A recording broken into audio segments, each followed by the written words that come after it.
अब मैं तुमसे एक सवाल पूछता हूँ, अगर आज तुम्हें पूरे 1 महीने की छुट्टी मिल जाए, ना ऑफिस जाना पड़े, ना दुकान खोलनी पड़े, ना कोई क्लाइंट और ना ही कोई बॉस, तो क्या उस महीने में तुम्हारे अकाउंट में पैसा आएगा?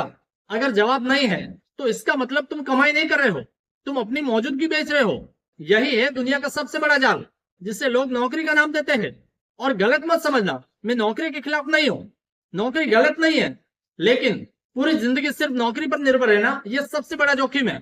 क्योंकि जिस दिन तुम्हारी कमाई सिर्फ तुम्हारे काम करने पर निर्भर हो, उस दिन तुम्हारी आजादी खत्म हो जाती है। मान लो दो दोस्त है, राहुल और विकास, और दोनों की सैलरी पर मंथ 60,000 है। पहली तारीख को दोनों के अकाउंट में बराबर पैसा आता है, लेकिन उनकी सोच अलग है। राहुल सोचता है कि इस बार नया आईफोन ले लेता हूँ, अगले महीने बाइक अपग्रेड करूंगा, दोस्तों के साथ हर वीकेंड पार्टी तो बनती है।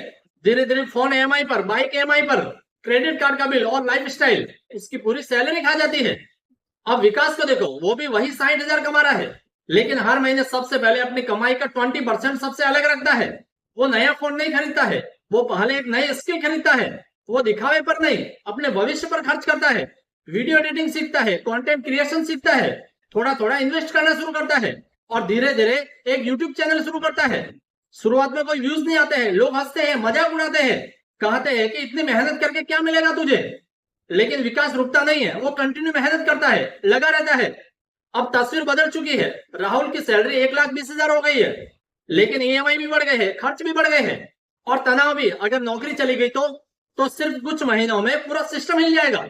अब विकास भले ही नौकरी कर रहा है, लेकिन यूट्यूब से इनकम है, अफिलिएट से इनकम है, डिजिटल प्रोडक्ट से इनकम है, और इन्वेस्टमेंट से भी कैश फ्लो आने लगा।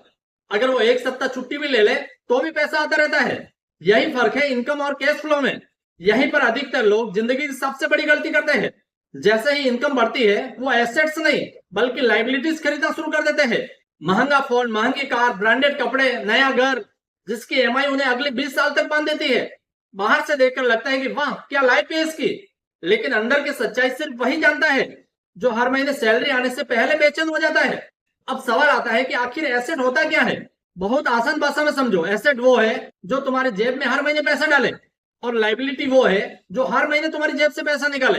किराए पर दिया हुआ घर एक अच्छा इन्वेस्टमेंट है, डिविडेंड देने वाले share, digital course, YouTube channel, एक सफल बिजनेस, ये सब एसेट हो सकते हैं, क्योंकि ये समय के साथ तुम्हारे लिए पैसा पैदा करते हैं। लेकिन महंगी कार जिसकी ईएमआई हर महीने आती है, वो एसेट नहीं, लाइबिलिटी है। महंगा फोन जो सिर्फ दिखावे के लिए खरीदा गया, वो भी एसेट नहीं है। याद रखो कि हर महंगी चीज अमीरी की निशानी नहीं होती, कई बार वही चीज गरीबी को लंबा कर देती है। अब शायद तुम सोच रहे हो, ठीक है एसेट बनाना जरूरी है, लेकिन अगर मेरे पास पैसे ही नहीं है तो शुरुआत कहां से करूं? क्या बिना लाखों रुपए के कैश फ्लो बनाया जा सकता है?